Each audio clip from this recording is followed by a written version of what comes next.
Hey guys, what's up? Welcome back to Trendy Central. Here are 10 of the most expensive coffees in the world. Number 10, Finca El Injerto.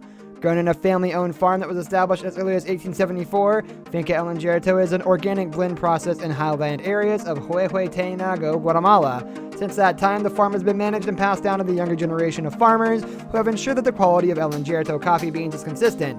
The farm occupies a vast area of 447 hectares.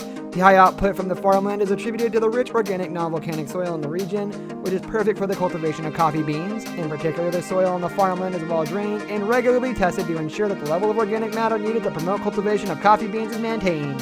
The plantation produces both Red Catawai and Bourbon Roja Arabica coffee variety. Number 9, Kopi Luwak. This is perhaps one of the most notorious examples of the world's most expensive coffee. The history of Kopi Luwak can be traced to the Sumatra region, as well as Java, Bali, Sulawesi, and other areas of Indonesia. During colonial times, a variety of Westerners ran coffee plantations in the area. As the story goes, locals who worked in the farms were allowed to sample the coffee. Many people who had worked with coffee for years had never had the chance to taste the drink, and some of them really wanted to know what the fuss was all about. Some plantation workers noticed that the local animal, the civet cat, was actually eating coffee cherries, which would go through the animal's intestinal tract only partially digested and later expelled by the civet cats. Number 8, Jamaica Blue Mountain. Jamaican Blue Mountain coffee can be traced back to 1728 when production started in the Blue Mountain region of Jamaica. Coffee usually thrives at moderately high altitude, and the Blue Mountains of Jamaica provide some unique conditions that make for exceptional coffee. The climate is temperate but also with a lot of humidity. This makes for fertile soil and excellent drainage, preventing water pooling that would damage the plants.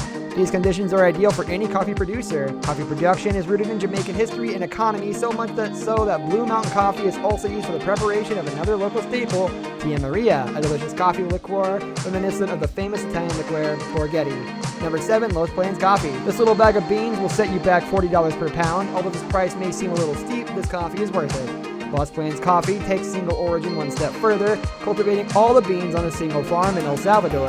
This is otherwise known in the coffee industry as single estate. Single estate coffee is increasingly sought after by coffee connoisseurs because of its extremely specific flavor profile. So many different things influence how a coffee tastes, smells, and feels. Growing coffee on a single farm allows for the unique flavor and body of a particular coffee crop to be readily identifiable. Number 6, Black Ivory Coffee. Black Ivory Coffee shares a lot in common with Kopi Luwak. Similar to the way Kopi Luwak is digested by civet cats, Black Ivory beans have an interesting journey. However, I'd suggest skipping this one if you have a weak stomach. It all starts in northern Thailand. Arabica coffee berries are eaten and digested by elephants. The cherries are mixed with the animal's favorite foods such as tamarind, banana, or rice, depending on their preference. The animal's digestion process takes up to 72 hours, breaks down the protein in the beans, giving them a unique and robust flavor profile. These berries are then harvested from elephant excrement and expertly roasted. Number 5, HR61 Hacienda El Roble. The enigmatic and mysterious coffee varietal can end up costing over $100 a pound. The reason for this hefty price tag is because there is a small yearly supply of the beans. Only 22 kilograms are harvested each year. All 22 kilograms come from a small collection of plants on a single farm in the heart of Colombia. Just like Los Plains Coffee, this coffee's single estate. However, the incredible story of HR61 doesn't just stop there. The clue to its secret is actually in the name, and it's a fascinating story. The coffee producer, Oswaldo Acevedo, planted a selection of different plants on his farm, because we discovered that one of the plants was not a geisha varietal like he at first suspected. Instead, it was unclassifiable. Oswaldo stumbled upon a new coffee plant. He named the coffee HR61 after the specific lot the plant was grown on, and Hacienda El Roble after the name of the farm. Number 4, Ospina Grand Cru Coffee. These coffee beans have an interesting and colorful history. The two Ospina brothers, who allegedly escaped from prison, founded the company in 1835. The brothers founded the Ospina coffee farm together, and it ended up growing into the very first large-scale commercial coffee growing company. The Ospina family are still involved today, along with 3 former Colombian presidents. Over time, this coffee brand became one of the most luxurious and sought-after coffee products in the world. Ospina Dynasty Grand Cafe Premier Grand Cru Coffee is the cumulative accomplishment of lush land and 5 generations of coffee lovers. Number 3, Hacienda La Esmeralda. Hacienda La Esmeralda delicious coffee beans are single estate and cultivated in the lush region of Boquete, Panama. The berries are grown on heirloom geisha trees 1,500 meters above sea level under the natural shades of guava trees. A lot of care and attention has gone into growing these beans.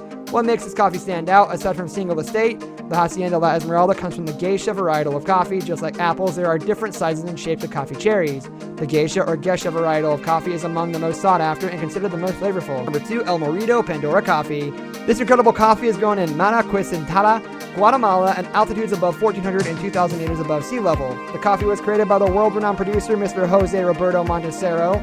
It is not quite as expensive as others in this list, yet it still comes in at $44 per pound, which is quite a bit more than the average coffee bean on the market. This coffee has a variety of accolades to its name, and it's actually impossible to buy in most countries in the world. This is because it primarily gets auctioned to buyers in Japan and Taiwan, who purchase a significant amount of the crop each season.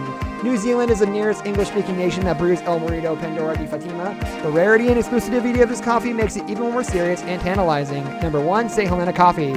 On a small island in the middle of South Atlantic Ocean, a certain type of coffee plant flourishes. The original seeds came from Yemen in Africa, brought over in 1733 by an industrious individual who wanted to expand the range of green tip bourbon coffee bushes.